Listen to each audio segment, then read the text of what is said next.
দোয়া মোয়া করে দিলাম গরুটা, কুরবানি টরবানি দাও গে, যাও যাও যাও যাও।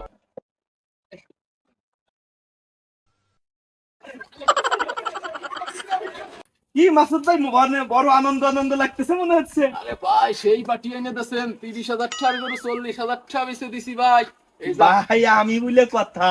এই যে ভাই ঠিক আপনার আছে। ট্রান্সফার করে দিছি, দেখেন তো পাইছেন না টাকাটা? ফোনে ট্রান্সফার করে ও দিছেন? ভাই বর্তমান তো অনলাইনে যুগ ভাই, দেখেন তো টাকাটা ট্রান্সফার করে দিছি, খরচ সহ 500 গুনাইশ দিয়ে দিছি ভাই। এই জন্যই তো কই স্মার্ট বাংলাদেশের লোকজন আমরা। ঠিক এভাবেই আমাদের চারপাশের অনেক মানুষ ঠিক এভাবে প্রিয়জনদের কাছ থেকে বা আশেপাশের মানুষের কাছ থেকে ঠকে যাচ্ছে।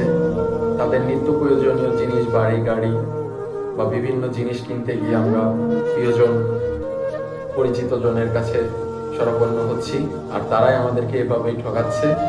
তাই